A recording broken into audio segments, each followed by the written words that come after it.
Hello everyone, welcome to the Dog Pen, your place for Bulldogs fans to talk all things Canterbury-Bankstown. Today's topic is building the perfect 2027 lineup. 2026 has been a season to forget. We're halfway through, we're sitting 13th on the ladder, but down in the mud. We should be top 4, we're 10 positions lower than we should be. Uh, we're in the absolute mud and things need to change next season. We cannot be in this situation again. We have to be back in top 8. Um, do I think that's going to happen? No, not to be honest. But I'm going to build. It's a little bit of clickbait if I'm being honest. Perfect. It's not going to be perfect whatsoever. Um, I'm building a realistic lineup that I think could happen. Even this probably won't even happen, but it's one that I think could get top 8, and it's not going to be good enough to win the Premiership, which is where we need to be aiming. I don't even think it'll be good enough for top 4, but it'll be good enough to hopefully get top 8. So I'm going to go over that. Obviously, this is probably our best 11, our best 13 this season.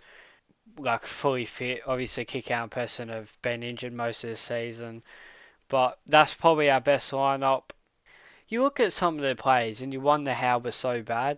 Like Carraz, Crichton, Burton, even Galvin, Max King, Thompson, Kickout, Preston. Obviously, well, it shouldn't probably include Kickout and Preston because they've been out for most of the season. But we've got some talented players there, but we just haven't worked as a team. Now I'm gonna bring up the 2027 lineup here of the lineup that I built. That is it there. Have a look at it. As you can see, there's some big change. There's one massive change that probably surprised people that people are going, that's never going to happen. And you're right, it probably won't. But it's the best realistic option I could find. So I'll go over that in a second. Um, Obviously, Freddie Lussick's there. He's already been signed. It's not been confirmed, but we got that report from Isaac Issa. Go watch the video if you didn't already. I'll put it in the top corner. Go watch that video. Isaac Issa broke it. So Freddie Lussick is joining us next season as our hooker. Whether you like that or not, I don't know. I've got another big change before I get into the signing that I did. Tupanua at lock. I think you could probably put Hayward there. The reason I put Tupanua there is because I was watching the Kennel podcast and Dibbo made he actually suggested this kick out Preston and Tupanua as the 12, 11 and 13. I wouldn't mind what order, but I think you need to get Tupanua in, and I think he'd be alright at lock. So obviously the elephant in the room here, the biggest change that I've made here is Jed Stewart as the winger and moving Carraz to fullback. The reason I've done this is because we need a new fullback. I personally like Connor Tracy, but I just don't think he's the fullback to lead us forward. Unfortunately, I think it's time for him to go. I think we need to bring it. We actually bring in a proper fullback. But I was looking at the off contract players, and there was no one there. The only real option there was Tyrell Sloan, but one I don't think he'd come anyway. I don't if he was gonna leave the Dragons, he wants to stay at Dragons. If he's gonna leave, I think he's gonna go over to England. So I don't think it'd be that realistic anyway. And for two, I'd rather have Carraz at fullback. I don't think he's that much of an improvement on Carraz. Um, So yeah, I would just move Carraz to fullback and then bring in a winger. Now I was looking at the wing options. There was quite a few options. Um, I can't remember them off the top of my head, but there were a few options. Jed Stewart was my favourite option out of them. I personally like Jed Stewart. I personally think he's a good player.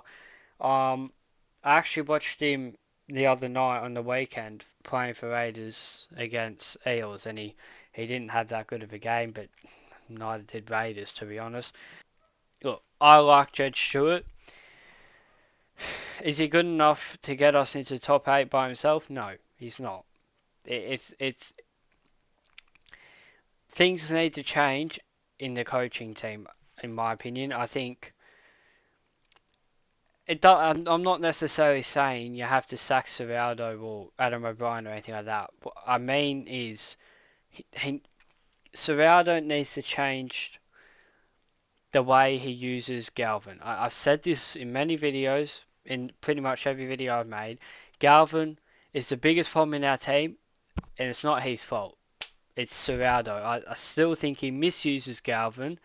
At this point in his career, he's he's using Galvin as he's putting too much pressure on him at too early in his career. He's not had enough time to develop as a six and learn how to play as a six before chucking him in at seven. He's just chucked him right in at seven from the Tigers and expected him to be a top four level seven. He's not even a top 10 level seven at the moment. And again, I still don't think that's his fault. I think he's a very talented player. I really liked him at the Tigers. I was excited when we signed him. It didn't really make much sense when we had Sexton there, but I was excited by the signing. And what do? We just bring him in and chuck him in at seven. I've said for a while, I think maybe swap Burton and Galvin around, or stop giving Galvin all the plays and give Burton more, more of the ball, split the players between them and give Burton all the long kicks. Short kicks can be Galvin, long kicks need to be Burton. And I think that needs to happen. I think that's the biggest change that needs to happen next season, or this season for that matter.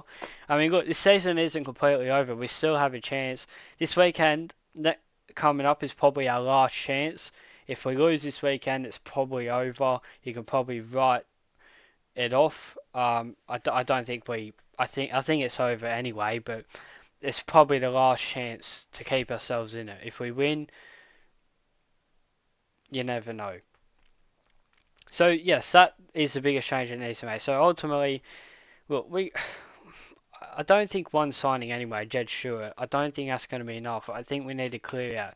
But I'm looking at the players that we've re-signed. I'm looking at the players we're going to get rid of, and I just don't see many changes happening, many people coming in. Obviously, another change that I made was Vinny coming in to the team.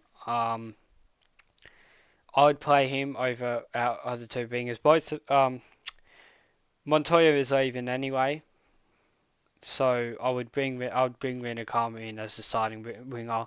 I'm a big fan of him. I think he's really good. I actually do think he's our best winger other than Carraz. And I just don't understand why Tawala starts over him and Montoya for that fact when he does. So yeah, I'd use him as our five. Um, I think that's pretty much all the changes I've made. Everything else is the same. I would like to bring another centre in over Sherry, but that's not going to happen. I'd like to bring in like 4 or 5 players, but again, it's not going to happen. I think Freddie Lossick and either a fullback or winger will come in. I don't even think they're going to do that. I don't think they'll move Perez to fullback and bring in a winger. They might. They'll probably go sign some stupid fullback. That's it for this video. Thank you for watching. Let me know if you agree. Do you agree with this? What signings would you make next season? What changes would you make to the lineup? Thank you for watching. Until the next one, I'm out. Peace.